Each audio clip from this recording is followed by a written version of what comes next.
যে সমস্ত মেয়েরা পর্দাহারা হয়ে বাজারে উঠে শিক্ষাঙ্গনে যায়, আমি বলি এই মেয়ের থেকে দোষ বেশি তার আব্বার। ততদিন পর্যন্ত পথভ্রষ্ট হবে না, গোমরা হবে না, যতদিন পর্যন্ত এই দুইটা জিনিস আঁকড়ায় রাখো। পরিবর্তন, কোরআনকে কেউ বাদ দিতে চাইবে, কোরআনকে কেউ শেষ করে দিতে চাইবে, আল্লাহ বলে এটার হেফাজতের জিম্মাদারি আমার। এটাকে কিয়ামত পর্যন্ত কোন জালেম এটাকে শেষ করে দিতে পারবে না। सूरज ने दिया अपने शुआबों को ये पैगाम, दुनिया है अजब सीज, कभी सुबह कभी शाम। दुनिया है अजब सीज, कभी सुबह कभी शाम। हम दुनिया में हो दुनिया का तलबगार नहीं हो, वो हम दुनिया में हो दुनिया का तलबगार नहीं हो। बाजार से गुजर हो खरीदार नहीं हो, बाजार से गुजर हो खरीदार नहीं हो। ला इलाहा इल्लल्लाह, ला इलाहा ইল্লাল্লাহ। একটা হলো জবানের আওয়াজ, একটা হলো মুখে বলা, আর একটা হলো হৃদয় দিয়ে বলা। যেই আওয়াজ হৃদয় থেকে আসে ওটা আরশে আজিমে পৌঁছে। জবানের এই আওয়াজ তোতা পাখিও পারে, তাকে যেটা শিখায় দেয়া হয় লা ইলাহা ইল্লাল্লাহ, এটা হিন্দুও বলতে পারে। এর অর্থ এর কারণে সে তার নেকি হবে, এর কারণে সে মুসলিম হবে এমন নয়। যেই ডাক হৃদয় থেকে আসে ওটা আল্লাহ তাআলার কাছে কবুল হয়। এজন্য একটু দিল দিয়ে ডাকি, লা ইলাহা ইল্লাল্লাহ, লা ইলাহা ইল্লাল্লাহ, লা ইলাহা इल्लल्लाह। ये कलमा फसले गुलूलाला का नहीं पाबंद, ये कलमा फसले गुलूलाला का नहीं पाबंद। बहारों के खजाला इलाहा इल्लल्लाह, ला इलाहा इल्लल्लाह, ला इलाहा इल्लल्लाह, इल्लल्लाह इल्लल्लाह, इल्लल्लाह इल्लल्लाह, मुहम्मदुर रसूलुल्लाह सल्लल्लाहु अलैहि वसल्लम। मुहतरम सभापति, उपस्थित उम्मतेर হেদায়েতের প্রদর্শক ওয়ারাসাতুল আম্বিয়া হাজারাতে উলামায়ে কেরাম, আমার সম্মানিত শ্রদ্ধেয় মুরব্বিয়ান আযম, দিগার সর্বস্তরের মুসলিম তৌহিদি জনতা, আমার স্নেহের যুবক ভাইয়েরা, পর্দানশীন পর্দার অন্তরালে কোরআন ও সুন্নাহ শরীফার আলোচনা শ্রবণকারিণী আমার জাকেরা শাকেরা আবেদা জাহেদা মাতৃতুল্য সম্মানিত শ্রদ্ধেয়া আমার মা ও বোনেরা, রব্বিজুল জালালি ওয়াল ইকরামের আলিশান দরবারে লক্ষ কোটি সুজুদ এবং শুকর যে মালিক আমাদেরকে নাহারখিল হাজী রহমতুল্লাহ নুরানি ও আয়েশা সিদ্দিকা হাফিজিয়া মাদ্রাসা এবং ফয়জুন নেসা মহিলা দাখিল মাদ্রাসা ও যুব সমাজের যৌথ উদ্যোগে আয়োজিত আজকের এই বার্ষিক ওয়াজ ও দোয়ার মাহফিলের শেষ অধিবেশনের এ পর্যায়ে এলাকা থেকে আল্লাহ রাব্বুল আলামিন বাছাই করে দ্বীনি সহি ফাহাম দেওয়ার জন্য, বুঝ দেওয়ার জন্য কিছু মানুষকে বিভিন্ন আড্ডালয় থেকে, বিভিন্ন প্রাঙ্গণ থেকে, বিভিন্ন ঘর বাড়ি এলাকা থেকে বাছাই করে আজকের এই চামিয়ানার নিচে আল্লাহ তাআলা কিছু দেওয়ার জন্য এনেছেন। এজন্য হৃদয়ের গহীন থেকে কায়ে মনোবাক্যে ঈমানি আওয়াজ তুলে জবান খুলে কালিমাতুশ শুকর আদায় করি আলহামদুলিল্লাহ।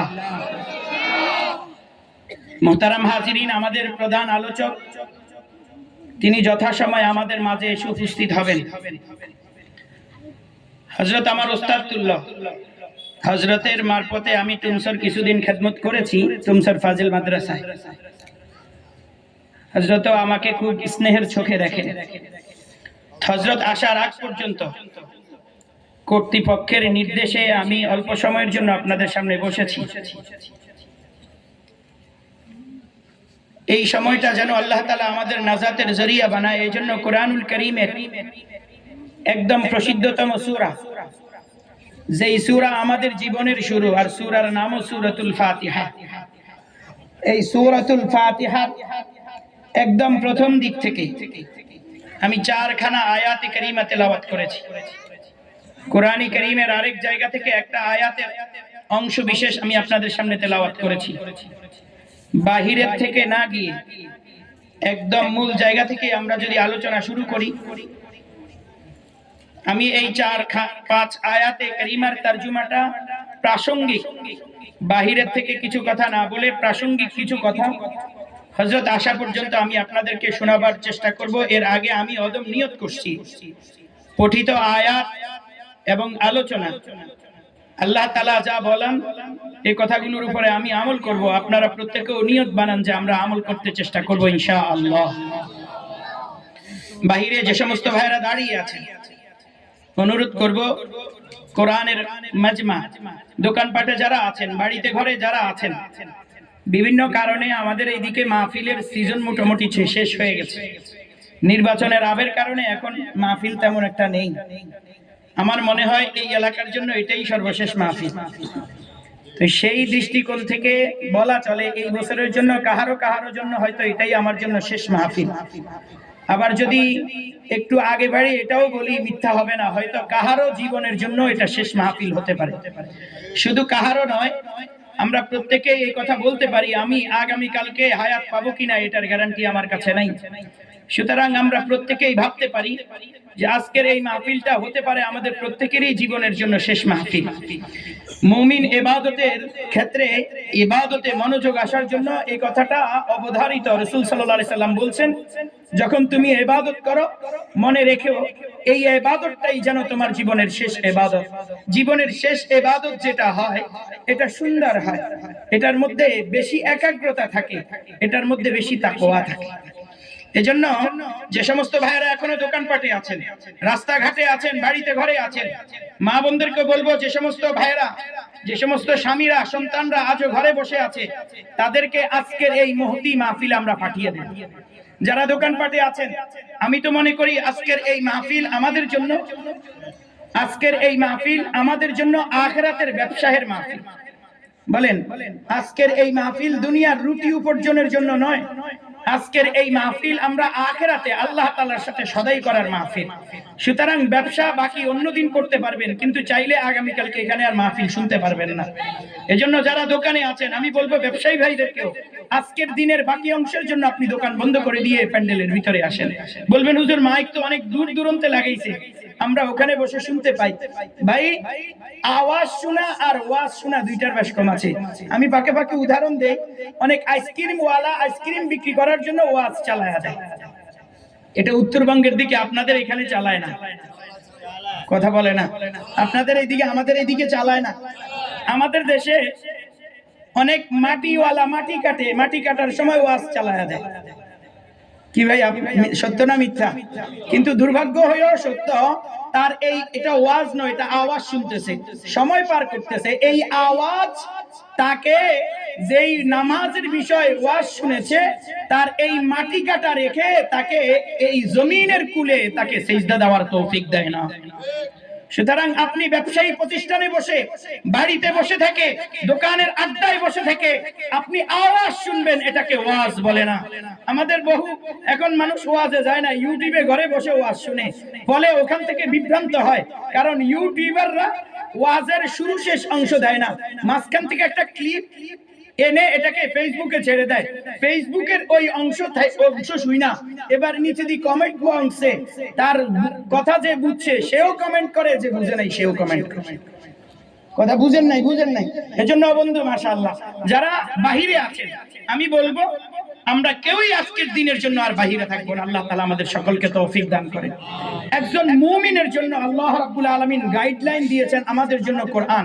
রাসূল সাল্লাল্লাহু আলাইহি ওয়াসাল্লাম বলেন, আমি চলে যাচ্ছি, তোমাদের জন্য দুটো জিনিস রেখে যাচ্ছি। বলেন, রাসূল সাল্লাল্লাহু আলাইহি ওয়াসাল্লাম বলেন, আমি চলে যাচ্ছি, জিন্দেগীর তোমরা শেষ তক কিয়ামত পর্যন্ত দ্বীনের উপরে টিকে থাকার জন্য আমি তোমাদের জন্য গাইডলাইন রেখে যাচ্ছি দুইটা। তারাকতুম ফীকুম আমরাইন লান তাদিল্লু মা তামাসসাকতুম বিহিমা কিতাবাল্লাহ। আমি চলে যাচ্ছি, তোমরা একটা হইল কিতাবুল্লাহ, আল্লাহ তাআলার কোরআন। বলেন একটা জিনিস হলো, বলেন একটা জিনিস হলো কোরআন। সবাই আওয়াজ তুলে বলতে হবে, কারণ এটা আমাদের দরসে। আমি খুব সুদ দিলাম, সব দিলাম, আপনারা খুব শুনলেন, কিন্তু শেষে এখান থেকে উঠে যাওয়ার সময় কিছু নিতে পারলেন না, এটাকে ওয়াজ বলে না। আমি আজকের যেই কতক্ষণ কথা বলবো, এই কতক্ষণের একটা নতিজা, একটা রেজাল্ট, একটা বিষয় এখান থেকে আপনারা শিখে যেতে হবে। এজন্য কথা শুধু আমি বললে হবে না, আপনারাও বলতে হবে। বলেন, আল্লাহ তাআলার নবী সাল্লাল্লাহু আলাইহি সাল্লাম চলে যাওয়ার সময় আমাদের জন্য রেখে গেছেন কয়টা জিনিস? দুইটা। একটার নাম কোরআন, একটার নাম, একটু ভাই একটু আগে এক ভাই সঙ্গীত বলেছেন, আল্লাহ রাব্বুল আলামিন এই কোরআনকে বিভিন্ন দিক থেকে এত পবিত্র করেছেন। আল্লাহ রাব্বুল আলামিন এই পৃথিবীতে আব্বা আদম আলা নবিয়িনা আলাইহিস সালাতু ওয়াস সালাম থেকে হুজুর সাল্লাল্লাহু আলাইহি সাল্লাম পর্যন্ত অসংখ্য নবীদেরকে প্রেরণ করেছেন, অনেকগুলো সাহিফা এবং বড় বড় চারখানা কিতাব অবতরণ করেছেন। এর মধ্যে সাহিফাগুলোর ক্ষেত্রেও আল্লাহ তাআলা নিরাপত্তা, হেফাজতের জিম্মাদারি নেন নাই। আল্লাহ রাব্বুল আলামিন অন্যান্য বড় বড় কিতাবগুলোর ক্ষেত্রেও আল্লাহ হেফাজতের জিম্মাদারি নেন নাই, কিন্তু কোরআনের ক্ষেত্রে আল্লাহ তাআলা বলেছেন, ইন্না নাহনু নাযালনা যিকর ওয়া ইন্না লাহু লাহাফিজুন। এই কোরআন আমি অবতরণ করেছি, এটার হেফাজতের জিম্মাদারি আমি আল্লাহর কাছে। আল্লাহ এটার হেফাজত করবেন কিয়ামত পর্যন্ত।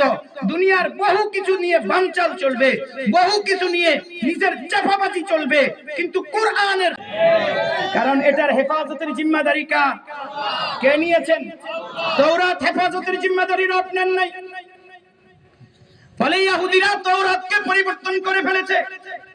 জবুরের হেফাজতের জিম্মাদারি আল্লাহ রাব্বুল আলামিন নেন নাই, ফলে জবুর কিতাবও পরিবর্তিত হয়েছে। ইনজিলের আল্লাহ অবতরণ করেছেন, কিন্তু এটার হেফাজতের জিম্মাদারি রব নেন নাই। এজন্য ইনজিল এটাও পরিবর্তন হয়ে গেছে। কিন্তু আল্লাহ রাব্বুল আলামিন বলেন, কোরআনে কারীম আমি অবতরণ করেছি, এটার হেফাজতের জিম্মাদারিও আমার কাছে, আমি এটা হেফাজত করব। পৃথিবীর দেশে দেশে, বুখারার সমরকন্দে বিশাল বড় বড় লাইব্রেরি সহ সমস্ত কোরআনে কারীম ট্রলারে করে, বড় বড় স্টিমারে করে তারা নদীতে ফেলে দিয়েছে। আল্লাহ রাব্বুল আলামিন 7 বছরের একটা বাচ্চাকে দিয়ে কোরআনে কারীমের হেফাজত করে সারা পৃথিবীর মধ্যে এই কোরআনকে প্রসার করে দিয়েছেন। কোরআনে কারীম এমন এক জিনিস, এটা কেউ শেষ করে দিতে চাইবে, পারবে না। আপনি কোরআন ওয়ালাদেরকে শেষ করে দিতে চাইবেন, চেরাগারা কে ইজ্জত বার ফুরুজাদ, চেরাগারা কে ইজ্জত বার ফুরুজাদ, কাসে কাশতাফ জনদরে শশবসুজাদ। কেউ যদি দ্বীনের চেরাগকে নিভাইতে যায়, ও বন্ধু, তার চেহারা পুড়ে ভস্ম হয়ে যাবে, তার চেহারা পুড়ে ছাই হয়ে যাবে। দ্বীনের চেরাগ যেটা আল্লাহ উঠাইছে, এটা আল্লাহ না নিভাইলে কেউ নিভাইতে পারবে না। কারণ জ্বালাইছে কে? এজন্য আল্লাহ রাব্বুল আলামিন কোরআন হেফাজতের জিম্মাদারি কার? কুরআনুল কারীম রব্বুল আলামিন গোটা 100 সহিফার মধ্যে যা কিছু ছিল, গোটা তাওরাত জবুর ইনজিলের মধ্যে যা কিছু ছিল, আল্লাহ রাব্বুল আলামিন গোটা কোরআনে কারীমের ভিতরে সব ইলম দুনিয়াবি আখিরাতি সমস্ত ইলম, দুনিয়ার সফলতা আখিরাতের সফলতা, দুনিয়ার কামিয়াবি আখিরাতের কামিয়াবি আল্লাহ রাব্বুল আলামিন একত্রে কোরআনে মাজিদের মধ্যে দিয়ে দিয়েছে। এজন্য এই পৃথিবীতে যেই ব্যক্তি কোরআন ওয়ালা হয়, এই পৃথিবীতে যে কোরআনের হামিলিন হয়, এই পৃথিবীতে যে কোরআনকে মহব্বত করে, আল্লাহ রাব্বুল আলামিনের উপরে ফরজ হয়ে যায়, ফেরেশতাদের উপরে ফরজ হয়ে যায়, ঈমান ওয়ালাদের উপরে ফরজ হয়ে যায় কোরআন ওয়ালাকে ভালোবাসা, কোরআন ওয়ালাকে মহব্বত করা। যেমনি ভাবে সে কোরআনকে মহব্বত করবে, তেমনি ভাবে যেই ব্যক্তির সিনার ভিতরে কোরআন ঢুকে, অটোমেটিকলি ওই ব্যক্তিকে মহব্বত করা অন্য মানুষদের উপরে জরুরি হয়ে যায়। এজন্য উলামায়ে কেরামের মহব্বত, এজন্য উলামায়ে কেরামের ভালোবাসা, এটা অটোমেটিকলি একজন ইমাম সাহেব মুসল্লিদেরকে প্রতি জুমার সময় তাকে ধমকায়, তার সুদের বিরুদ্ধে ওয়াজ করে, তার ঘুষের বিরুদ্ধে ওয়াজ করে, তার অবৈধ কালো টাকার রাজনীতির বিরুদ্ধে ওয়াজ করে, এরপরেও দিন শেষে ওই ইমাম সাহেবকে দাওয়াত দিয়া ঘরে খানা খাওয়াইতে তার দিল তাকে বাধ্য করে। করে কিনা? কেন? ওই কোরআনের মহব্বতের কারণে হুজুরের জায়গার সাথে তার জায়গা নাই, হুজুরের সাথে তার আত্মীয়তার বন্ধন নাই, এরপরেও হুজুরকে কলিজা দিয়ে মহব্বত করে কোরআনের কারণে। তবে মহব্বত সবাই করে না, যার হৃদয়ের ভিতরে ঈমানের ছিটাফোঁটা আছে মহব্বত সেই করে, যার হৃদয়ের ভিতরে ঈমানের ছিটাফোঁটা নাই বিরোধিতা কেবলমাত্র সেই করে। বিরোধিতা কে করে? যৌক্তিক কারণে ইমাম সাহেবের সব আপনি মেনে নিতে হবে, জরুরি। ইমাম সাহেব আজকে কোন দোকান থেকে বাজার করেছে, কি রান্না করেছে, এটা আপনার জানারও বিষয় না, মানারও বিষয় না। কিন্তু ইমাম সাহেব যদি কোরআনের দলিল দিয়ে কোনো কথা বলে, এটার মধ্যে কাটছাট না করে, এটার মধ্যে বলেন বানায়া কিছু না বলে, এই কথাটা ইমামের কথা নয়, এটা কার কথা? বলেন কার কথা? সুতরাং আল্লাহর কথা, ইমাম সাহেবের কথা নয়, ইমাম সাহেবের জবান দিয়ে বের করেছেন। এজন্য ইমামকে আল্লাহ তাআলা দামি বানায়া দিয়েছে, দামি বানায়া দিয়েছে। আল্লাহ আমাদেরকে বুঝে মানা সহজ করুক। গোটা সাহিফাগুলোর মধ্যে, গোটা তাওরাত জবুর সহ সমস্ত আসমানি কিতাবের মধ্যে যা কিছু ছিল একত্রে আল্লাহ রাব্বুল আলামিন কোরআন কারীমের মধ্যে দিয়ে দিয়েছে। কোরআন কারীম এটা কি? এটা হলো আমার বাবা মারা যাওয়ার পরে ফয়জুন নেসা হাজী রহমতুল্লাহ নুরানি হাফিজি মাদ্রাসা আয়েশা সিদ্দিকা হাফিজিয়া মাদ্রাসার ছাত্র এবং হাফিজ সাহেবদেরকে নিয়ে খতমের কিতাব নয় বন্ধু, এটা আপনাদের দেশে করে করে কিনা? এটা মৃত্যুর পরে আপনার এই কিতাব মৃত্যুর পরে কোনো কাজের জন্য দেন নাই, এই কিতাব কাজে আসবে মৃত্যুর আগে। এটা দুনিয়ার গাইডলাইন, এটা দুনিয়াতে আপনি চলার ফেরার ক্ষেত্রে আপনার প্রতিটা সকাল, প্রতিটা বিকাল, আপনার প্রতিটা দিন, প্রতিটা রাত্র, আপনার প্রতিটা সপ্তাহ, প্রতিটা মাস, আপনার প্রতিটা বছর, আপনার পুরা জিন্দেগি কিভাবে পরিচালনা করবেন, একটা কোরআনে কারীমের ভিতরে আল্লাহ রাব্বুল আলামিন প্রতিটা গাইডলাইন দিয়ে দিয়েছেন। লিকুল্লি তিবিয়ান শাই, কোনো একটা কথা বাদ দেন নাই। আপনি ইস্তিনজা করবেন কেমনে করবেন সেটাও বলে দিয়েছেন, আপনি রুজি উপার্জন করবেন এটা কিভাবে করবেন সেটাও বলে দিয়েছেন, জীবন সঙ্গিনী কিভাবে ধারণ করবেন এটাও বলে দিয়েছেন। রব্বুল আলামিন শুধু এই কিতাবের ভিতরে নামাজ, রোজা, হজ, যাকাতের কথা বলেন নাই। এই পৃথিবীতে আপনার এই ইসলাম, আপনার এই কোরআন কেউ ছিনিয়ে নিতে চাইবে, তার বিপক্ষে আপনি লড়াইয়ের ময়দানে গিয়া নিজের তাজা রক্তটুকু কিভাবে ঢেলে দিবেন সেটাও বলেছে, সেটাও বলেছে।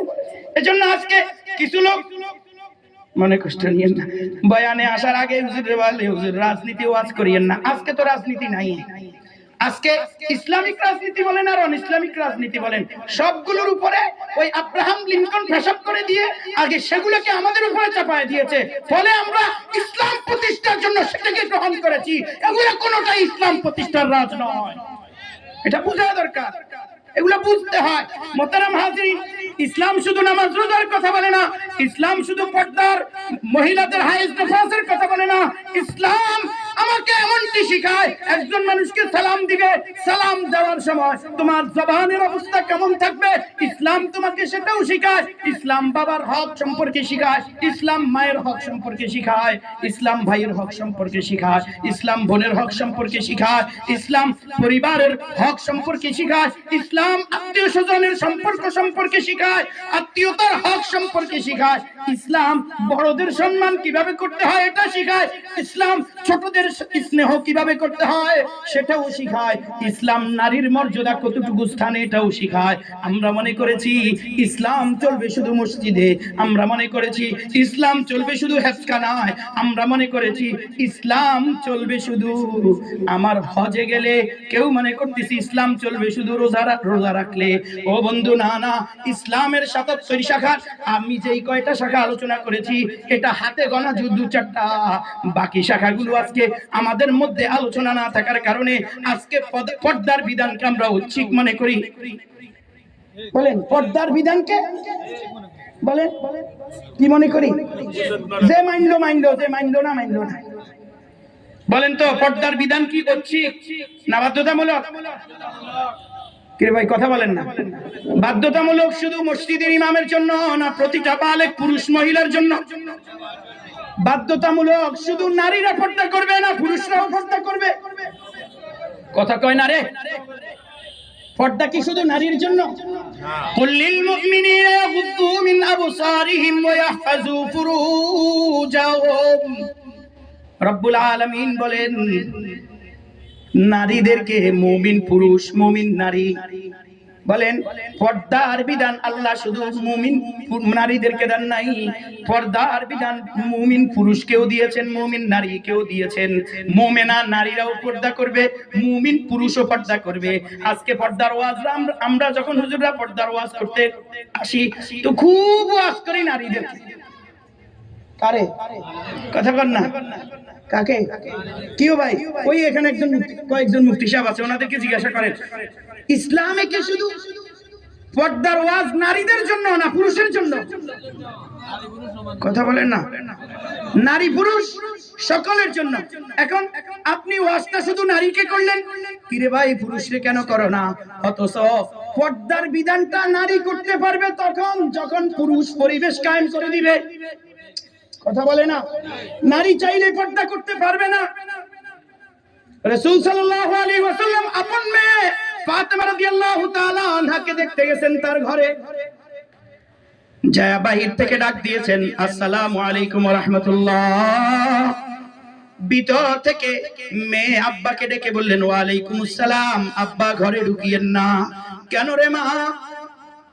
আমি তোকে দেখতে আসছি। বলে আব্বা আপনি আমার পিতা, একজন পিতার সাথে আমি মেয়ে দেখা করার জন্য যে পরিমাণ শরীরে কাপড় থাকা দরকার এই পরিমাণ বস্ত্র অভাবের কারণে আমি মেয়ের কাছে নাই, এজন্য আব্বা আপনার সাথে আমি দেখা করতে অক্ষম। আকায়ে নামদার তাজদার মদিনা জিগর কোশায় আমেনা মুহাম্মদ কিবরিয়া সাল্লাল্লাহু আলাইহি ওয়াসাল্লাম গায়ের থেকে চাদর মোবারকটা খুলে ভিতরে নিক্ষেপ করলেন। মেয়ে ওই চাদরে আবৃত হয়ে বাবার সাথে দেখা করেছে। বাবা যদি রাসূল সাল্লাল্লাহু আলাইহি ওয়াসাল্লাম যদি এই পরিবেশটা কায়েম করে না দিতেন মেয়ে বাবার সাথে দেখা করতে পারতো না। এই মেয়ের দোষটা কম, এই মেয়েকে পরিবেশটা কায়েম করে দেয় নেই তার বাবা। সুতরাং দোষী শুধু মা না, দোষী শুধু মেয়ে না, দোষী বড় দোষী হইল তার আব্বা, বড় দোষী হইল তার হাজবেন্ড, বড় দোষী হইল তার স্বামী, বড় দোষী হইল তার বড় ভাই, বড় দোষী হইল তারা। এজন্য মুহতারাম হাজিরিন, আল্লাহ রাব্বুল আলামিন গোটা কোরআন কারীমে, গোটা তাওরাত জবুর ইনজিল সহ সমস্ত সহিফাগুলোর মধ্যে যা দিয়েছেন আল্লাহ রাব্বুল আলামিন কোরআন কারীমে একাধার চেয়ে বেশি দিয়েছেন। শুধু তাই নয়, গোটা কোরআন কারীমে আল্লাহ রাব্বুল আলামিন আমাদের জন্য যত গাইডলাইন দিয়েছেন এর মধ্যে আল্লাহ রাব্বুল আলামিন সূরাতুল ফাতিহার ভিতরে গোটা কোরআন কারীমকে ঢুকায়া দিয়েছে। বলেন সূরা ফাতিহার ভিতরে, বলেন সূরা ফাতিহার ভিতরে গোটা কোরআন কারীম আছে। হ্যাঁ, এজন্য আল্লাহ রাব্বুল আলামিনকে মানা। আল্লাহ রাব্বুল আলামিন কোরআন কারীমে সূরাতুল ফাতিহার প্রথম আয়াত আমরা অন্য সূরার তুলনায়, কোরআন কারীমের অন্যান্য অংশের তুলনায় সূরাতুল ফাতিহাটা একটা বাচ্চাও জানে, কিন্তু দুর্ভাগ্য হইলেও সত্য, কোরআন কারীমের আহমিয়তটা, সূরাতুল ফাতিহার গুরুত্বটা আজকে আমাদের কাছে নেই। আমি ক্ষুদ্র সময়ের এই আলোচনার দ্বারা আমার দিল বলতেছে, এই কথা সাক্ষী দিতেছে যে গতকালকের নামাজ আর আগামীর নামাজ আপনার মধ্যে পরিবর্তন আনবে ইনশাআল্লাহ। প্রথম আয়াতে রব্বুল আলামিন বলেন আলহামদুলিল্লাহি রাব্বিল আলামিন। পড়েন আমার সাথে, একটু সবাই পড়েন, জবান খুলে পড়েন, গুনাহ হবে না, সওয়াব হবে। সওয়াব হইলে একটু আওয়াজ দিয়া পড়েন আলহামদুলিল্লাহি রাব্বিল আলামিন। রব্বুল আলামিন বলেন আলহামদু, যাবতীয় প্রশংসা। আল্লাহ বলেন যাবতীয় প্রশংসা। রব জিজ্ঞাসা করলেন লিমানি, কার জন্য? আমি বললাম লিল্লাহ। রব জিজ্ঞাসা করলেন কোন রব, কোন লিল্লাহ, কোন আল্লাহ? আমি বললাম রব্বুল আলামিন, রব্বিল আলামিন, আল্লাহ তাআলার জন্য, যিনি তামাম জাহানের প্রতিপালক, এই পৃথিবীকে যিনি সৃষ্টি করেছেন। ও বন্ধু, এই পৃথিবীটা কার? বলেন জমিন কার? আসমান কার? আমি কার? আমার জীবনের মালিককে, আমার দুইটা চোখের মালিককে, আমার জবানের মালিককে, আমার কর্ণের মালিককে, আমার এই দেহের মালিককে, আমার হাতের মালিককে, পায়ের মালিককে যদি বলা চলে, এই পৃথিবীর জাররা জাররা প্রতিটা রব দিয়েছেন। আপনি আর আমি একটা পিঁপড়া বানাবার ক্ষমতা নাই। সুতরাং এই পৃথিবী কার? এজন্য বলেন যিনি পৃথিবী বানাইছেন, প্রশংসা হবে তার জন্য। আজকে দুর্ভাগ্য সত্য, আমি যেই দল করি, দলের নেতার যেই পরিমাণ প্রশংসা করি, আমি মুসলিম হিসাবে আমার রবের প্রশংসা আমার জবানে নাই। কথা বলেন, প্রশংসা সবচেয়ে বেশি হবে কার? কারণ আমার মন্ত্রী, আমার এমপি, আমার ইমাম, আমার খতিব, আমার হুজুর আমাকে কিছুই দেন নাই। শুধু তাই নয়, আমার আব্বা, আমার আম্মা, আল্লাহ রাব্বুল আলামিনের প্রদত্ত হুকুম থাকার কারণে আমার মা কিছুদিন ভাড়াটিয়ার মতো আমাকে পেটে রেখেছেন। এই পেটে আমাকে ভালো রাখার ক্ষমতা আমার মায়ের ছিল না। আমার মায়ের পেটের ভিতরে রব্বুল আলামিন হেফাজত আমাকে আমার মা করেন নাই, কে করেছেন? সেখানে রব্বুল আলামিন বলেন লাকাদ খালাকনাল ইনসানা ফি আহসানি তাকবীর। রব্বুল আলামিন বলেন, ও বন্ধু, আল্লাহ রাব্বুল আলামিন একটানা তিনটা কসম খায়, ওয়াত্তিন ওয়াযাইতুন ওয়া তুর সিনিন ওয়া হাদাল বালাদিল আমিন। রব তিনটা কসম খায়, একটানা তিনটা কসম খেয়ে বলেন লাকাদ খালাকনাল ইনসানা ফি আহসানি তাকবীর। তোর এই চেহারার আবরণটা, তোর এই কুদরতি চেহারাটাকে আমি আল্লাহ দুনিয়ার সমস্ত কিছু থেকে সুন্দর করে আমি রব বানাইছি। শুধু তাই না, রব্বুল আলামিন যেন বুঝাইতে চান, ওয়ালাকাদ কাররামনা বনি আদম, ও বনি আদম, ও নাহারকিলবাসী, ও মানব জাতি, শুন শুন শুন, এই পৃথিবীর প্রত্যেকটা জিনিসকে আমি তোর চেয়ে বড় ছোট করে বানাইছি। কিছু জিনিস আছে তোর চেয়ে অনেক ছোট, কিছু জিনিস আছে তোর চেয়ে অনেক বড়। রব্বুল আলামিন বলেন, তোকে আমি সারা পৃথিবীর সমস্ত কিছু থেকে, সব কিছু থেকে বেশি সম্মানিত করেছি। সম্মান কার বেশি? বলেন কার বেশি? কার বেশি? আল্লাহ তাআলা কোরআনে কারীমের মধ্যে বলেন, ওয়া তুইজ্জু মান তাশা ওয়া তুযিল্লু মান তাশা। অন্য আয়াতে রব্বুল আলামিন বলেন, ওয়ালিল্লাহিল ইজ্জাতু ওয়া লিরাসূলিহি ওয়া লিল মুমিনুন। রব্বুল আলামিন বলেন, ইজ্জত সংরক্ষিত কার জন্য? আল্লাহ তাআলার জন্য ইজ্জত সংরক্ষিত রাসূলের জন্য, ইজ্জত সংরক্ষিত মুমিনের জন্য। আল্লাহ, রাসূল, মুমিন। এর বাইরে মানুষ রূপী যে সমস্ত মানুষেরা আছে, যাদের হৃদয়ের ভিতরে ঈমান নাই, বলেন যে সমস্ত মানুষের কাছে, যারা মুসলিম না, অমুসলিম, যারা মুসলিম না, ওরা অমুসলিম। আল্লাহ তাআলা বলেন, ওয়ালাকাদ যারানা লিজাহান্নামা কাসীরাম মিনাল জিন্নি ওয়াল ইনস لهم قلوب لا يفقهون بها ولهم أعين لا يبصرون بها ولهم آذان لا يسمعون بها أولئك كالأنعام রব্বুল আলামিন বলেন যাকে আমি মানুষ বানায়া যাকে বিবেক দিয়েছি, শোনার মতো কর্ণ দিয়েছি, বুঝার মতো বিবেক দিয়েছি, দেখার মতো চোখ দিয়েছি, এই ব্যক্তিটা এগুলো দিয়ে আহকামুল হাকিমিন রব্বুল আলামিন তার মালিক বলনে ওয়ালা বানানে ওয়ালা যিনি রব্বুল আলামিন তেনাকে চিনতে পারে নাই, এই ব্যক্তিটা হলো উলাইকা কাল আনআম, এই ব্যক্তিটা হলো চতুষ্পদ জন্তু। নাউজুবিল্লাহ। এই ব্যক্তিটা বলেন, এই ব্যক্তিটা বলেন, বলেন এই ব্যক্তিটা কে বলে? যার হৃদয়ের ভিতরে কি নাই? বলেন না, ঈমান নাই। বলেন না, যা আল্লাহ তাআলা এত সুন্দর করে বলেন, অন্য আয়াতে বলেন ইন্না আকরামাকুম ইনদাল্লাহি আতকাকুম।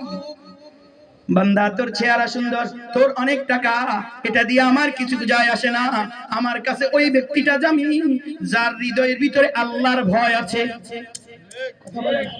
কি আছে? আল্লাহর ভয় আছে। হতে পারে সেই ব্যক্তি দিন মজুর, হতে পারে তাকে লোকেরা গনে না, হতে পারে রাস্তায় দেখলে তাকে সালাম দেয় না, তার বাড়িতে হয়তো কেউ বা দাওয়াত দেয় না, হতে পারে তার শরীর থেকে দুর্গন্ধ আসে, কিন্তু এই ব্যক্তিটার হৃদয়ের ভিতরে যদি আল্লাহর ভয় থাকে, এই ব্যক্তি প্রেসিডেন্ট থেকেও দামি। কে বলে? আল্লাহ। দাম হবে কি কিসের দ্বারা? বলেন তাকওয়ার দ্বারা, বলেন খোদা ভীতি দ্বারা। কি হবে? মানুষের দাম আসবে, আমার আপনার দাম আল্লাহ তাআলার কাছে আসবে কিসের দ্বারা? বলেন খোদা ভীতির দ্বারা। এজন্য আজকে আমাদের কাছে সব আছে, সম্পদ আছে, বাড়িঘর আছে, জনগণ আছে, নাই শুধু খোদার ভয়। বলেন নাই শুধু আল্লাহর ভয়। বলেন আমাদের প্রত্যেকের হৃদয়ের ভিতরে একটা সাপের ভয় আছে। আমাদের দেশে কিছু সাপ আছে, এটা যেখানে ছোট ছোট বাচ্চা মাছ থাকে, ওখানে থাকে গুড়া মাছ যেটাকে বলে, এটা থাকে ওখানে। এক ধরনের সাপ বসবাস করে, এটাকে আমরা মাটিয়া সাপ বলি। কি বলি? একটা মাটিয়া সাপকে। আরেকটা সাপ আছে, এটা খুব বেশি মাছ খায়, এটার নাম হলো দোড়া সাপ। এটা শুদ্ধ ভাষায়, সিদ্ধ ভাষায় কি কয় আমি জানি। এই দোড়া সাপেরও ভয় একজন লোকের কাছে যে পরিমাণ আছে, খোদার কসম এই পরিমাণ ভয় আল্লাহর নাই আজকে আমাদের কাছে। কথা বলেন। আজকে রাত্রে যখন দরজাটা না খায়, প্রতিটা যুবকের হাতে গুনাহ করার প্রতিটা আসবাব তাদের কাছে আছে, সব আছে, নাই আল্লাহর ভয়। যদি কোনো ব্যক্তির কাছে আল্লাহর ভয় থাকতো, এই পৃথিবীতে কখনো খুন হইতো না, এই পৃথিবীতে কোনো লোক ঘুষ খাইতো না, এই পৃথিবীতে কেউ বেপরদায় চলতো না, এই পৃথিবীতে কেউ নামাজ ছেড়ে দিত না, পরের হক মেরে খাইতো না। একমাত্র এই সব গুনাহ হয় খোদা ভীতি না থাকার কারণে। বলেন কি না থাকার কারণে? রব বলে, কিরে বান্দা তুই আমারে ভয় করছ না, অথচ তোর সব আমি দিছি। কে দিছে? আপনার চোখ দুইটা কে দিয়েছে? শরীরটা কে বানাইছে? এত সুন্দর এই চেহারা কে বানাইছে? বলেন কে বানাইছে? একটা মানুষ কালো হতে পারে ও বন্ধু, আমি লোকটা কালো হতে পারি, কিন্তু খোদার কসম আমার রব কসম খায়া বলে পৃথিবীর প্রত্যেকটা বস্তু থেকে আমাকে সুন্দর করে বানাইছে। আল্লাহ বলে এই জন্য রব আমাকে মান। কাকে মানবো? বলেন রব মানি হইল যিনি আমার মালিক, যিনি আমার পালন কর্তা, যিনি আমাকে বানাইছেন, আমি জেনার গোলাম, যিনি আমার মনিব। এই মনিবের ফরমাবরদারি করা আজকে সব আছে, আজকে শুধু তার মালিকের সাথে তার ভাব নাই। কি নাই? বলেন না, যিনি বানাইছে এর মতো বড় নাফরমান আর হতে পারে না। মা তারে বানাই নাই, এরপরে মায়ের কথা না শুনলে বলে অবৈধ সন্তান, বলেনি জালেম সন্তান, বলেনি দুষ্ট সন্তান। বাবার কথা না মানার কারণে বাবা একদিন দুই দিন শেষ পর্যন্ত ত্যায্য করে দেয়। অথচ বন্ধু এই বাবা এই সন্তানকে বানায় নাই, বানাইছে কে? ও বন্ধু, বাবার কথা না মানার কারণে বাবা যদি ত্যায্য করে দেয়, ও বন্ধু বলো বলো বলো, তোমার বাবা তো তোমাকে সব দেয় নাই। ও বন্ধু বলো বলো, আমার বাবা তো আমাকে সব দেয় নাই, আমার সব দিয়েছে আমার আল্লাহ। সুতরাং ওই আল্লাহর কথা যেই বান্দা মানে না, এ হইল জালেম বান্দা, এ হইল নাফরমান বান্দা, এ হইল নিজের উপরে নিজে সীমাহীন জুলুম করা বান্দা। আল্লাহ তাআলা এই বান্দাকেও বলে, ও বান্দা অভয় আছে, অভয় আছে, তোর জীবন পরিবর্তন কর, কারণ আমি আল্লাহ লা তাকনাতু মির রাহমাতিল্লাহ। ও বান্দা, আমার রহমত বেশি, রহমত থেকে নৈরাশ হইস না। তোর নেতার কাছে তোর মহাব্বত সীমিত, সবাই দেওয়ার পরে তোরটা ভাগে জুটতেও পারে, না জুটতে পারে, কিন্তু রবের সাথে যদি তোর ভাব জমে, রবের ভান্ডারে মহাব্বতের অভাব নাই, সুতরাং সেখানে গিয়া বান্দা তুই ঠেকবি না, সেখানে গিয়া। আজকে সবাই কদর করা শিখেছি, আজকে সবাইকে চিনা শিখেছি। বন্ধু, আমরা নাফরমান বান্দারা আমাদের রবকে চিনা শিখি নাই। এজন্য রব ডেকে বলে নামাজের মধ্যে আমাকে তালকিন দেয়, আলহামদুলিল্লাহি রাব্বিল আলামিন। প্রশংসা তো শুনি বিভিন্ন জায়গায়, অমুক ভাইয়ের চরিত্র এভাবে বলতে আছো, আপনারা মনে করিয়েন না এই দল আর ওই দল সবগুলোই বলে, কিন্তু আমার বলার উদ্দেশ্য হইল, ও বন্ধু বল বল বল, ক্ষমতার লোভে করস না টাকার লোভে করস? বল বান্দা, তোকে যে কোটি কোটি কোটি কোটি টাকার সম্পদ আমার আপনার শরীরে রব দিয়ে দিয়েছে, ওই রবের শুকর, ওই রবের প্রশংসায় আমি কয়টা কথা জানি। এজন্য রব সূরাতুল ফাতিহার মধ্যে বড় সুন্দর শিখিয়েছে, বলো আলহামদুলিল্লাহি রাব্বিল আলামিন। প্রশংসা করতে হয় তোর বানানেওয়ালা মালিকের, তুই প্রশংসা কর। কার কার? আল্লাহ এবার বলে, কেন তুই মালিকের প্রশংসা করবি? তিনি তোমারে বানাইছে ভালো কথা, তিনি তোমার পালন করতে ভালো কথা, তিনি তোমার রব ভালো কথা, এরপরেও তার প্রশংসা কেন করতে হবে? রব বলে তোমারে বানায়া শেষ করে দিয়েছে তেমন নয়, তোমার আজকের জীবনেও তিনি না আর রহমান, তিনি না দুনিয়াতে রহমান, যার কারণে তুমি নামাজ না পড়া রাত্রে ঘুমায়া পড়েছ, রব তোমার দুই পাশে ফেরেশতা নিযুক্ত করে দিয়েছে তোমাকে হেফাজতের জন্য, কারণ তিনি না রহমান। তিনি রহমান হওয়ার কারণে তুমি তার নাফরমানি করেছ, এরপরেও রব তোমাকে খাওয়ায়, এরপরেও তোমার নিরাপত্তা দেয়, এরপরেও তোমার লোকমাটা তোমার গালে পৌঁছায় দেয়, তোমার লোকমাটা তোমার মুখের থেকে তোমার পেটের ভিতরে নেয়। যদি রব গলার ভিতরে তোমার লোকমাটা আটকায় দিত, পৃথিবীর কোন ডাক্তার এই লোকমাটাকে ভিতরে নেয়ার ক্ষমতা ছিল না। এজন্য রব বলে আর রহমান, তিনি না রহমান। এজন্য রহমানকে চাইয়া ফাইনা তাযহাবুন, ও বান্দা কোন দিকে দৌড়াচ্ছ? এজন্য আল্লাহ তাআলা বলেন, কুল ইয়া ইবাদিয়াল্লাযীনা আসরাফু আলা আনফুসিহিম লা তাকনাতু মির রাহমাতিল্লাহ। ও আল্লাহ তাআলা এত সুন্দর করে ডাকে, কুল ইয়া ইবাদিয়াল্লাযীনা আসরাফু, হে আমার বান্দারা, হে আমার বান্দারা। বাপ অন্যায় করার পরে আমার সন্তান এটা বলতে রাজি নয়, বলে ওরে ডাক। আরেক সন্তান জিজ্ঞাসা, আব্বা কারে? কই বেয়াদবি করে, নাম নিতে রাজি নয়। রব বলে তোরে আমি এত দিছি এত দিছি এত দিছি, এখনো ডাকতেছে রব, ইয়া ইবাদি, হে আমার বান্দা। বাপ অনেক সময় নাই, কিভাবে বুঝে?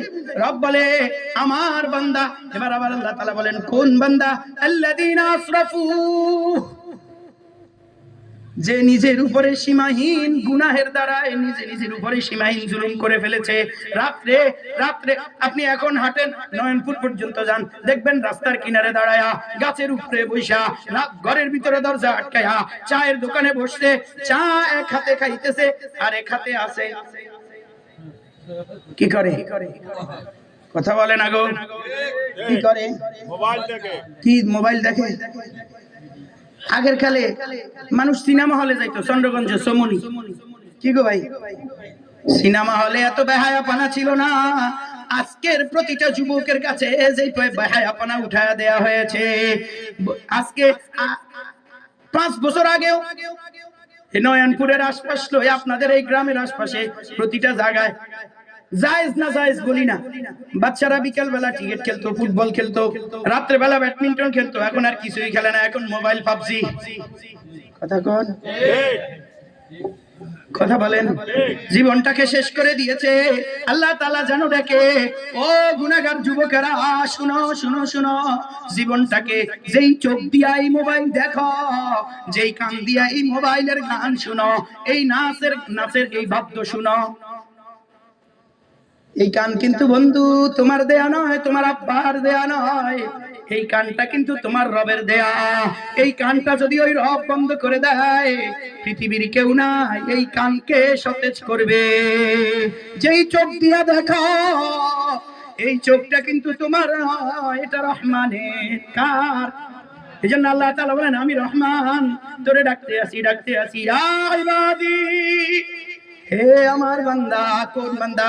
আল্লাযীনা আসরাফু, যে গুনাহের দ্বারায়, পাপজির দ্বারায়, মোবাইলে খেলার দ্বারায় তোমার চোখ শেষ করে ফেলেছ, তোমার জওয়ানি শেষ করে ফেলেছ, মোবাইলে নাকেট ফটো দেখতে দেখতে জওয়ানি শেষ করে ফেলেছ, নিজের উপরে সীমাহীন জুলুম করে ফেলেছ। লা তাকনাতু মির রাহমাতিল্লাহ। আল্লাহ বলে, রে রে রে রে আমি তোরে ডাকতেছি। এরে মা এত সুন্দর করে ডাকে না, বাবা এত সুন্দর করে ডাকে না, বন্ধু তো নয় যেই মায়ের আল্লাহর মোহাব্বতটাকে আল্লাহ পাকে পাকে আম্মার সাথে তাসবিহ দিয়েছে, ওই আম্মাও তো পাকে পাকে সন্তানের সাথে কথা বলে না, অভিমান করে। আমি এত জুলুম করেছি, যেই জুলুমগুলো সমাজের মানুষ দেখলে মঞ্চে বসানো দূরের কথা, আমাকে ঝাড়ু পিটা করতো, কিন্তু আমার রব দেখেছে, দেখেও আমার সেই কর্মগুলোকে গোপন রাখা সমাজের চোখে আমাকে উন্নত করে দিয়েছে, সমাজের চোখে আমাকে সম্মানিত করেছে। আমার গুনাহের কথা এই সমাজ জানলে আমাকে নেতা মানত দূরের কথা, আমাকে পায়খানার টাঙ্কি মারতো। কিন্তু রব বলেন, আমি তো ওরে চিনি, আমি তার গুনাহ দেখেছি। এরপরেও রব বলে, লা তাকনাতু মির রাহমাতিল্লাহ, আমার রহমত থেকে নৈরাশ হইও না। কে বলে? কে বলে? এত সুন্দর করে বলে। ও যুবকরা, পাবজির দ্বারায় আরো কি খেলে? Free fire. আর কি? হ্যাঁ হ্যাঁ। এরপরে ইসলামিক বিনোদন দেখে। কিছু লোকে কয়, হুজুর কি দেখি? আরে ভাই কথা কর না। ইসলামী ব্যাংকের সাথে যেরকম ইসলাম সাজে না, নাটকের সাথে ইসলাম সাজে না। কথা বলে না? ইসলামী ব্যাংক যেরকম ইসলাম নয়, দুর্ভাগ্যবশত কয়েকদিন পরে লাগায় দিব ইসলামী পায়খানা। গত কয়েক বছর আগে এক জায়গায় সফরে গেছি, তো ব্যাংকের থেকে একটু টাকা উঠাইতে গেছি। টাকাটা আমার নয়, আমার এক দোস্তের, সে তার সাথে আমি গেছি। তো সে তার বাবার মুক্তিযোদ্ধার ওই কার্ড দিয়া টাকা উঠাবে। এখন উঠাইতে গেছে, ম্যানেজার বলল, মাসে রমজান মাস ছিল, এখন ম্যানেজার খুব গরম হয়ে গেছে, আমি টাকা উঠাইতে আসছেন, কিছু বকশিশ দিবেন না? বুঝেন না কিছু? তো বেচারা পকেট থেকে 200 টাকা বাইর করে তারে দিছে। এবার ও মা আলাতুল গরম, কি সমস্যা, কি হয়েছে? কয়, আপনি জানেন না রমজান মাস? তো জানি, তো কি হয়েছে? রমজান মাসের পবিত্রতা রক্ষা করবেন না, টাকা এইভাবে অফেন দিচ্ছেন কেন? এটাকে একটা কাগজে পেঁচায় দিবেন। হ্যাঁ, আমার বলতে মন চায়, বড় সুন্দর মনে পড়ছে। কয়,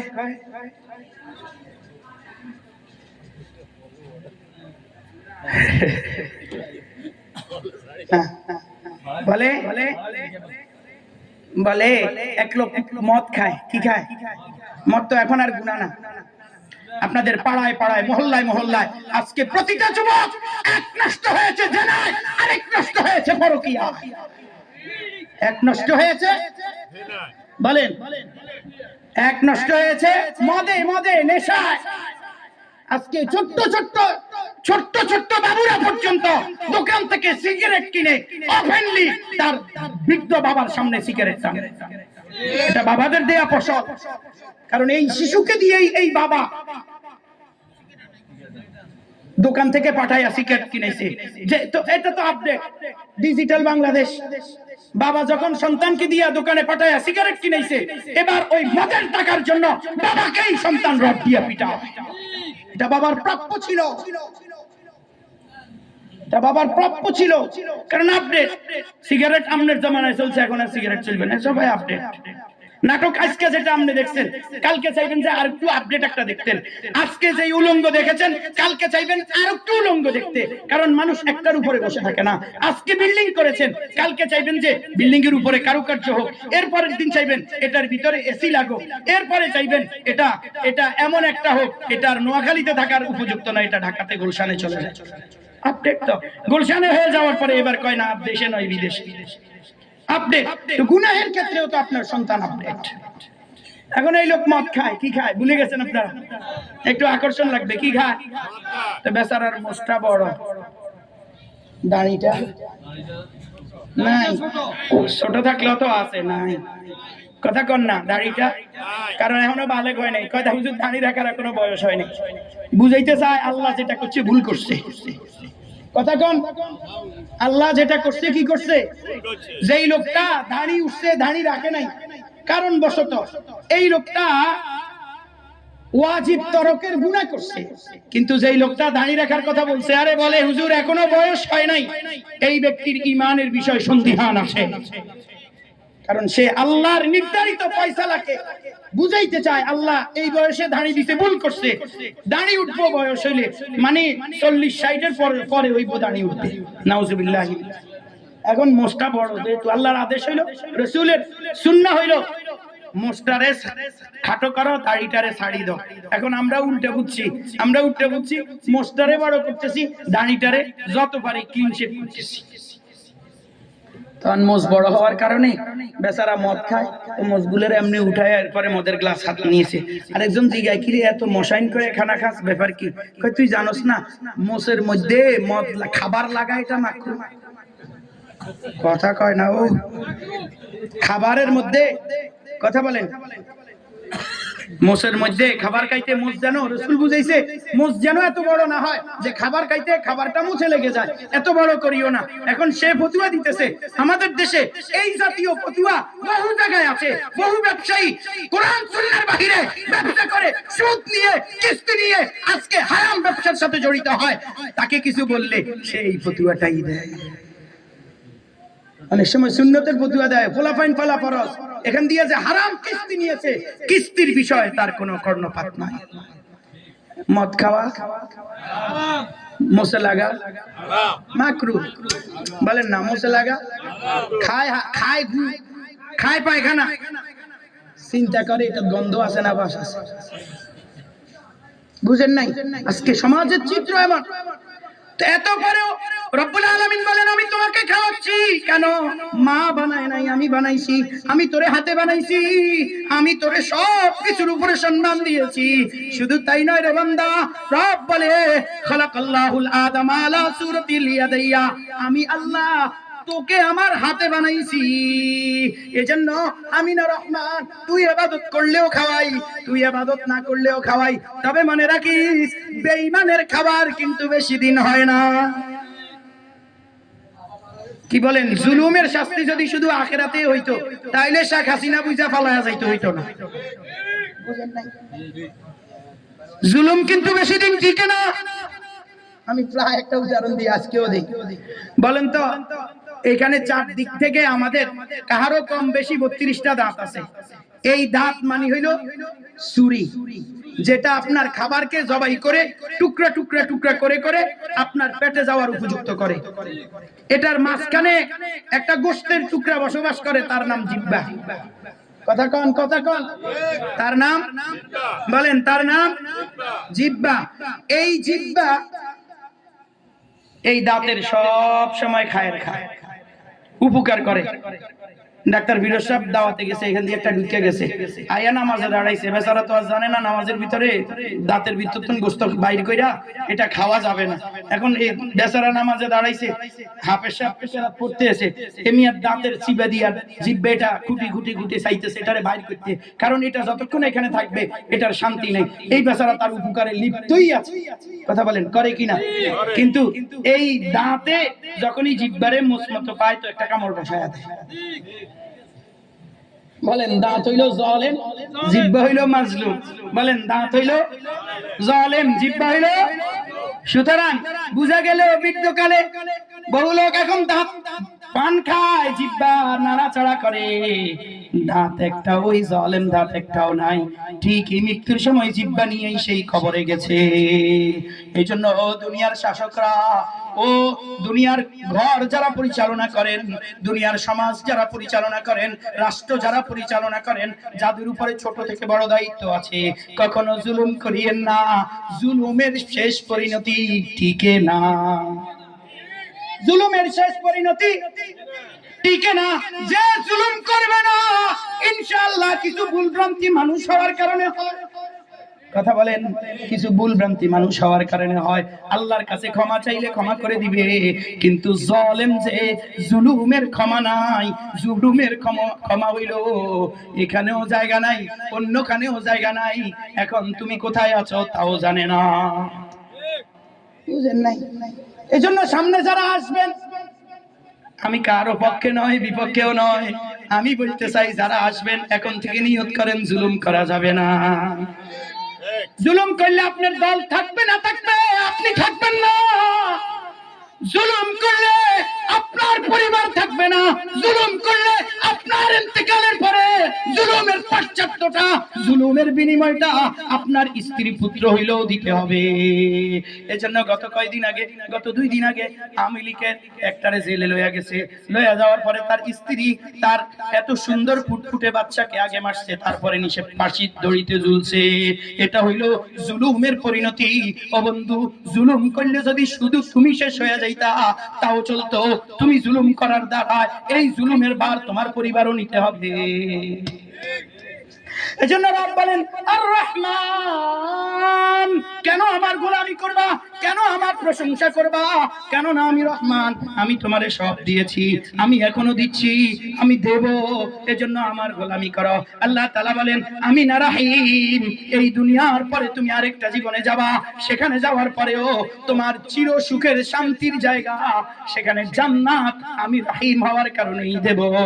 আল্লাহ তাআলা বলেন শুধু তাই নয়, মালিক ইয়াউমিদ্দিন, প্রতিটা মানুষ কিয়ামতের ময়দানে এক পায়ের উপরে উঠা জীবনের প্রতিটা কর্মের, প্রতিটা সেকেন্ডের, প্রতিটা মিনিটের, প্রতিটা ঘন্টার, প্রতিটা দিনের, প্রতিটা সপ্তাহের, প্রতিটা মাসের, সারা জীবনের হিসাব আমি রবের কাছে 50,000 বছর দাঁড়ায় ঠাই কাজে দিতে হবে। সেই দিনের বিচার দিবসের মালিকও আমি। আল্লাহ এতগুলা কথা বলছে কেন? আজকের আলোচনার টপিকটা বুঝাইতে এতটুকু বুঝাইলাম, এখন ঢুকতেছি আলোচনার টপিকে। কেন এতটুকু করছেন আল্লাহ? এবার বলে শুনো শুনো শুনো, এই এতগুলো তোমার কাছে দিয়েছি, তুমি শুধুমাত্র কেবলমাত্র ইবাদতটা আমার জন্য করবা। কি করবা? বলেন কি করবা? কি করবা? বলেন ইবাদত কার জন্য? আল্লাহর জন্য। আমরা ইবাদত করি কার? বুঝি কোন?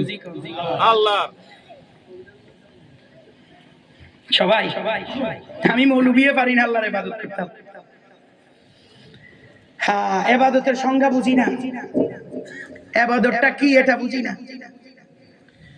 নামাজ পড়ার নাম ইবাদত নয়, রোজা রাখার নাম ইবাদত নয়, হজ করার নাম ইবাদত নয়, বন্ধু যাকাত দেওয়ার নাম ইবাদত নয়, স্ত্রীর অতিরঞ্জিত শরীয়তের বাহিরে গিয়া স্ত্রীর খোশামুদি করা এটা ইবাদত নয়, সন্তানকে শরীয়তের বাহিরে গিয়া আদর দেখায়া শাস্তির জায়গায় শাস্তি দেওয়া না দেয়া এটা ইবাদত নয়। তবে আবার এটাও বলা চলে নামাজ পড়া যেমনি ভাবে ইবাদত, কখনো কখনো নামাজ না পড়াও ইবাদত। রোজা কখনো কখনো রাখা ইবাদত, কখনো না রাখা ইবাদত। মূলত কখন না রাখা ইবাদত, মূলত রোজা রাখার নাম ইবাদত নয়। ইবাদত হলো আল্লাহর বিধান পালন করার নাম ইবাদত। বলেন কি বলেছি? বলেন আল্লাহর, সবাই বলেন আল্লাহর হুকুম পালন করার নাম ইবাদত। আল্লাহ তাআলা কোরআনে কারীমের মধ্যে বলেন, ওয়া মা আতাকুমুর রাসূল ফাখুযুহু ওয়া মা নাহাকুম আনহু ফান্তাহু। আল্লাহ যা করতে বলেছেন তা করা ইবাদত, যা নিষেধ করেছেন তা ছাড়ার নাম ইবাদত। বলেন কি বলেছি? মূল টপিকে আসছি। ইবাদত আল্লাহর বিধান পালন করার নাম ইবাদত। আল্লাহর বিধান মতো যদি নামাজটা হয় ইবাদত, আল্লাহর বিধান মতো যদি বিয়ে শাদীটা হয় ইবাদত, আল্লাহর বিধান মতো চোখটা যদি ব্যবহার হয় ইবাদত, আল্লাহর বিধান মতো কানটা ব্যবহার হইলে ইবাদত, আল্লাহর বিধান মতো জবানটা ব্যবহার হইলে ইবাদত, আল্লাহর বিধান মতো মস্তিষ্কের ব্যবহার হইলে ইবাদত, আল্লাহর বিধান মতো হাত ব্যবহার করলে ইবাদত, আল্লাহর বিধান মতো পা ব্যবহার করলে ইবাদত। আল্লাহর বিধান ছাড়া নামাজ পড়লে এটা ইবাদত হয় না। এজন্য মাজারে গিয়ে আল্লাহর বিধান ছাড়া যারা আদম আলাইহিস সালাতু ওয়াস সালামকে সিজদা করেছে, এই অজুহাত দিয়া তার পীর বাবাকে আদম বানায়া দেয়, এই ব্যক্তি শরীয়তে অতিরঞ্জিত করেছে। শরীয়তে যদি মাজারে ওরস করাকে ইবাদত হইতো, এই পৃথিবীতে ওলির ওলি সবচেয়ে বড় ওলি রাসূল সাল্লাল্লাহু আলাইহি ওয়াসাল্লামের কবর সিজদা করা সবচেয়ে বড় যুক্তিকর হইতো। কথা বলে না? আপনাদের এই দেশে মাজার পূজা আছে না নাই? ওরস আছে না নাই? বড় রাতে বিরিয়ানি দেয়, সকালবেলা বিরিয়ানি দেয়, এটার নাম দিছে তাবাররক, এটার নাম গজব। যেই বস্তু আল্লাহর নামে জবা হয় না, এটা কখনো তাবারক হইতে পারে না। যেই জিলাপি শুক্রবারে জুমাতে দিয়েছে, এই জিলাপির কারণে মসজিদের শৃঙ্খলা নষ্ট হয়েছে, মসজিদের আদাব রক্ষা হয় নাই, এই মসজিদের এই জিলাপি কখনো তাবারক হতে পারে না। মনে কষ্ট নিলেন, কিছু করার নাই, কিছু করার নাই। যদি এই জিলাপি তাবারক হইতো, তাহলে এটা আমগো এই এই এই ভারত পাকিস্তানে এটা এত বেশি, অন্য কোথাও এটা নাই। বুঝেন নাই? এটা আমাদের আত্মতৃপ্তি। এরে ভাই আব্বার নামে দোয়া করাইবেন, কথা কোন দিকে যাবো রে ভাই? সব দিকে, এই দিকে গেলে ওই দিক ছুটে যায়। আব্বার নামে দোয়া করাইবেন, কোনো অসুবিধা নেই, দোয়া করেন। কি রে ভাই, নিজে দোয়া করেন। আপনার জন্য আপনার আব্বা সবচেয়ে বড় পীর। আব্বার চেহারার দিকে তাকাইলে আল্লাহ তাআলা, আল্লাহ রাসূল বলেন, রিজাল ওয়ালিদিন রিজাল রাব্বে, যার উপরে তার আব্বা রাজি, তার উপরে আল্লাহ রাজি। আল্লাহ তাআলা বলেন, ওয়া কাযা রাব্বুকা আল্লা তা'বুদু ইল্লা ইয়্যাহু ওয়া বিল ওয়ালিদাইনি ইহসানা ইম্মা ইয়াবলুগান্না 'ইনদাকাল কিবরা আহাদুহুমা আও কিলাহুমা ফালা তাকুল লাহুমা উফফিন ওয়া লা তানহারহুমা ওয়া কুল লাহুমা কাওলান কারীমা واحفظ لهما جناح الذل من الرحمة وقل رب ارحمهما كما ربياني صغيرا। বাবা মার সাথে আচরণ নীতি কি হবে আল্লাহ রাব্বুল আলামিন কোরআনুল কারীমে তাও বলে দিয়েছেন। আমার এইদিকে আজকের আলোচনা না, শুধু বলার উদ্দেশ্য ছিল, রাসূল বলেন, তোমার মায়ের চেহারার দিকে যদি তুমি নেক নজরে একবার দেখো, আল্লাহ রাব্বুল আলামিন একটা কবুল হইলে হজ, যেই নেকি হবে ওই নেকি তোমার আমলনামায় দিবে। সুতরাং তোমার পীরের দিকে চাইলে এই নেকি হবে, আমি হাদিস পাই নাই। সুতরাং তোমার জন্য সবচেয়ে বড় পীর তোমার আব্বা, তোমার জন্য সবচেয়ে বড় পীর তোমার আম্মা। যদি তুমি সন্তুষ্ট করতে পারো, মায়ের পায়ের নিচে তোমার জান্নাত। এজন্য যুবক, তুমি তোমার বন্ধুর সাথে এত সুন্দর আচরণ করো, তুমি তোমার ডার্লিং এর সাথে এত সুন্দর আচরণ করো। মা কথায় জিজ্ঞেস করলে তুমি কুকুরের মতো ঘেউ করে উঠো। রব্বুল আলামিন বলেন, এই আচরণ তো দূরের কথা, তুমি তোমার আম্মা কথা জিগাইলে, বৃদ্ধ হয়ে গেলে মস্তিষ্ক এখন আর ঠিক থাকে না, ব্রেন এখন আর কাজ করে না, সে এখন বাচ্চা পোলাপাইনের মতো কাজ করে। এইজন্য খবরদার, মায়ের কথায় আব্বার কথায় রাগান্বিত হইয়া কখনো উফ এই শব্দটা মায়ের সাথে ব্যবহার করিও না, বাবার সাথে ব্যবহার করিও না। তোমার পীর যদি তোমাকে মিসগাইড করে, তোমাকে যদি উল্টা পথে চালাইতে যায়, তুমি ওই পীরকে তালাক দেয়া তোমার জন্য জরুরি। বুঝেন নাই? কিন্তু মা ভুল করলেও এই মাকে তুমি ছেড়ে যাওয়ার অধিকার ইসলাম দেয় না, দেয় না। এজন্য আল্লাহ রাব্বুল আলামিন বলেন, ইবাদতের থিওরি হলো আল্লাহর বিধান পালন করার নাম। এজন্য প্রতিদিন নামাজ রব্বুল আলামিন এটা আমাকে শিখায়, ইয়াকা না'বুদু ওয়া ইয়াকা নাস্তাঈন। রব্বুল আলামিন বলেন, আমার ইবাদত করো, আমার সাহায্য ইবাদতের মাধ্যমে পাওয়া। যার জীবনে ইবাদত নাই, এই ব্যক্তি যদি সাত পৃথিবীর মালিক হয়ে যায়, সাত মহাদেশের মালিক হয়ে যায়, মনে রাখবা এর মতো ফকির আর কেউ নাই। এইজন্য আল্লাহর সাহায্য জমিনে পাওয়ার জন্য উপকরণ হলো ইবাদত। কথা বলেন, আল্লাহর সাহায্য পাওয়ার জন্য উপকরণ হলো। সাহাবায়ে কেরাম যখন এই আয়াত বুঝেছেন, তো সাহাবায়ে কেরাম রিদওয়ানুল্লাহি তাআলা আলাইহিম আজমাইন জুলুম বরদাস্ত করতে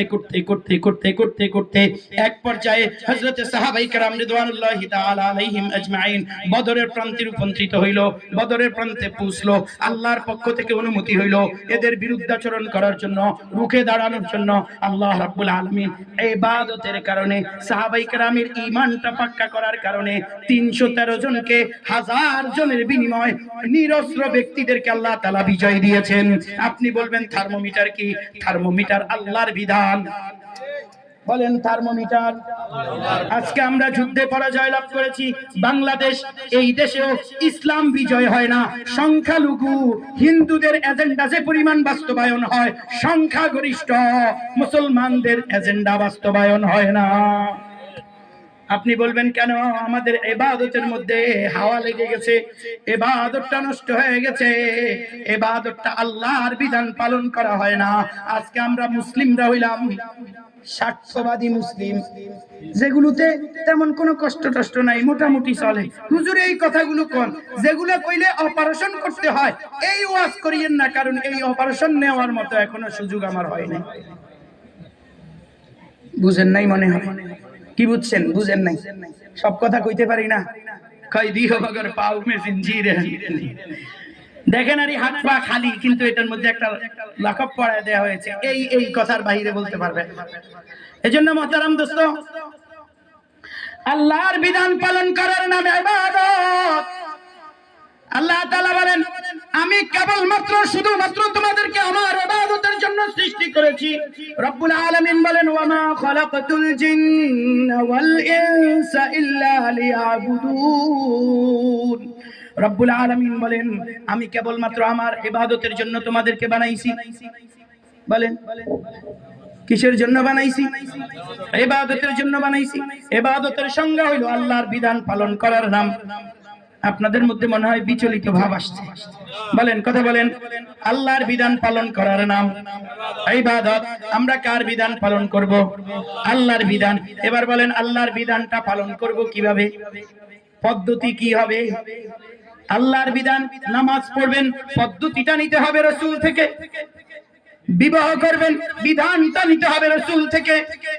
আপনি পরিবার সাজাবেন, বিধান নিতে হবে শরীয়ত থেকে, দ্বীন থেকে, রাসূল থেকে। আপনি আপনি আপনি নসিহা দিবেন, বিধান নিতে হবে রাসূল থেকে, সিরাত থেকে। আপনি ব্যবসা করবেন, বিধান নিতে হবে সিরাত থেকে। আপনি ক্ষেত খামার করবেন, বিধান নিতে হবে সিরাত থেকে। আপনি প্রবাসে যাবেন, বিধান নিতে হবে সিরাত থেকে। সন্তান লালন পালন করবেন, সন্তানকে কি শিখাবেন, বিধান নিতে হবে সিরাত থেকে। আপনি সন্তানের সাথে আচরণ নীতি কি হবে, বিধান নিতে হবে সিরাত থেকে, রাসূলের জীবনী থেকে। আপনি কাহার দিকে তাকাবেন, সিরাত, এই বিষয়টা নিতে হবে রাসূল থেকে।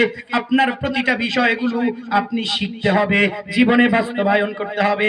আজকে আমরা পালন করব তো দূরের কথা, কাল তো ব্যবসা করবে।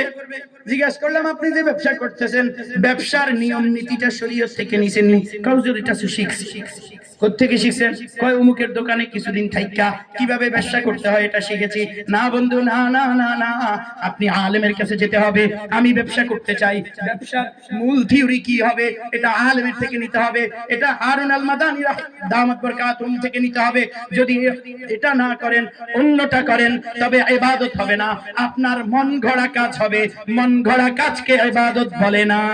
মন গড়া কাজকে আল্লাহ রাব্বুল আলামিন আল্লাহর গোলামি করে, ইবাদত আল্লাহর জন্য করে, আল্লাহর দরবারে দাঁড়ানো, জীবনের প্রতিটা সেক্টরকে, জীবনের প্রতিটা কাজকে সুন্নাহ মোতাবেক সাজিয়ে আল্লাহর দরবারে যাওয়া, কবরে যাওয়ার তৌফিক আল্লাহ আমাদেরকে, আপনাদেরকে সবাইকে দান করুক। এই মাহফিলকে কবুল করুক। এখানে একটা প্রতিষ্ঠান আছে, কিছু বাচ্চারা আছে, হেফখানা আছে, এতিম বাচ্চারা আছে, সামনে রমাদান আসতেছে, এদের জন্য দোয়া করবেন, এদের জন্য খায়ের খায় হবেন।